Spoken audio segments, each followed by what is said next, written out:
Ela não vai sobreviver. Essa era a expectativa depois de um dos momentos mais dramáticos da vida de Denise Cardoso. Um grave acidente, diversas cirurgias, diagnóstico de morte cerebral e uma cadeira de rodas que, segundo os médicos, a acompanharia pelo resto da vida. Para muita gente, aquela seria a última página da história de uma das maiores vozes da música evangélica brasileira. Mas para Denise, era apenas o início de um testemunho que seria contado em igrejas por todo o país. Muito antes dessa tragédia, existia uma menina apaixonada por Jesus. Filha do pastor João Carlos, Denise praticamente nasceu dentro da igreja.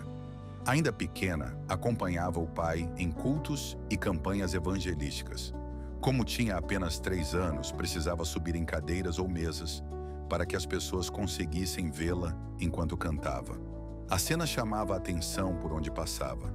Aquela criança de voz firme emocionava igrejas inteiras, sem imaginar que Deus estava preparando um ministério que alcançaria milhares de vidas. Seu talento cresceu junto com ela. Durante a infância, participou de festivais de música, apresentações em igrejas e programas de rádio. Aos 10 anos, venceu o Festival Nordestino de Música Evangélica, uma conquista que abriu as portas para a gravação de seu primeiro disco.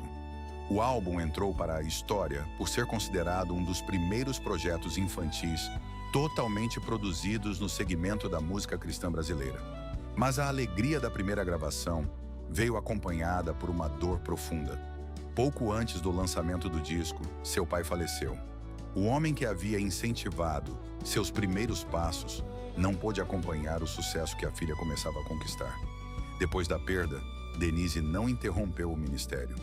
Passou a viajar ao lado da mãe, Deises Cardoso, que também tinha uma história marcante.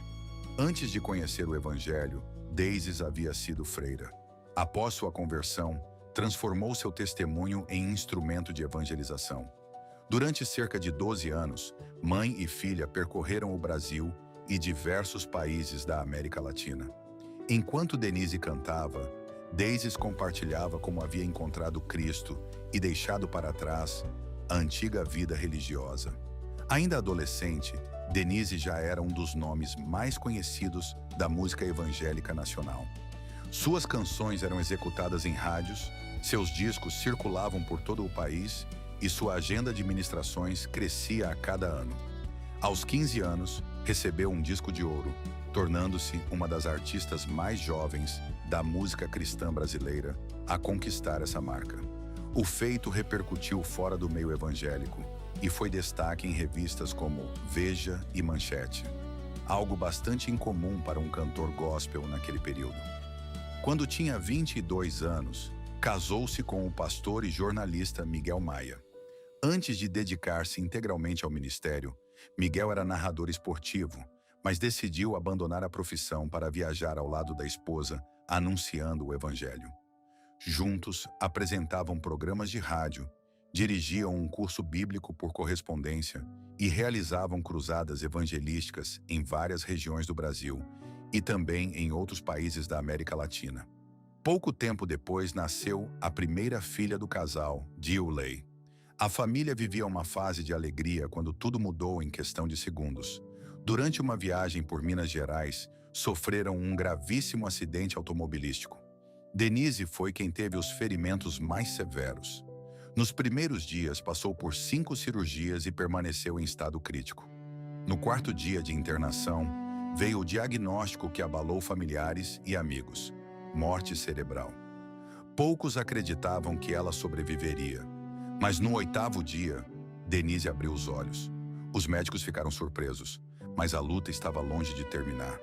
Vieram mais cirurgias, meses de internação e um longo período de recuperação. Quando finalmente deixou o hospital, dependia de uma cadeira de rodas. A avaliação médica era de que ela dificilmente voltaria a caminhar. Qualquer pessoa entenderia se ela desistisse do ministério. Denise fez exatamente o contrário. Ainda usando cadeira de rodas, gravou seu 16º álbum. Em seguida, ao lado do pastor Miguel, iniciou uma intensa agenda evangelística. Em apenas 153 dias, realizou 150 cultos, passando por 122 cidades de 8 estados brasileiros. Enquanto muitos olhavam para suas limitações físicas, ela insistia em continuar anunciando o Evangelho. Ao final dessa jornada, passou a utilizar muletas. Alguns meses depois, durante uma madrugada fria no aeroporto de São Paulo, aconteceu um momento que ela jamais esqueceu. Sentiu que podia caminhar sem apoio. Deixou as muletas para trás e voltou a andar sozinha. Até hoje, Denise afirma que aquele foi mais um milagre realizado por Deus. As sequelas do acidente ainda trouxeram outro desafio. Médicos disseram que ela provavelmente não conseguiria engravidar novamente. Mais uma vez, a história tomou um rumo inesperado. Em 1995, nasceu sua segunda filha, Maiane, completamente saudável.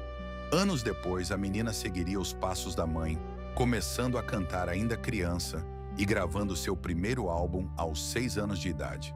Hoje, Denise Cardoso continua viajando, cantando e compartilhando sua história. Para muitos, ela é uma cantora. Para outros, uma sobrevivente.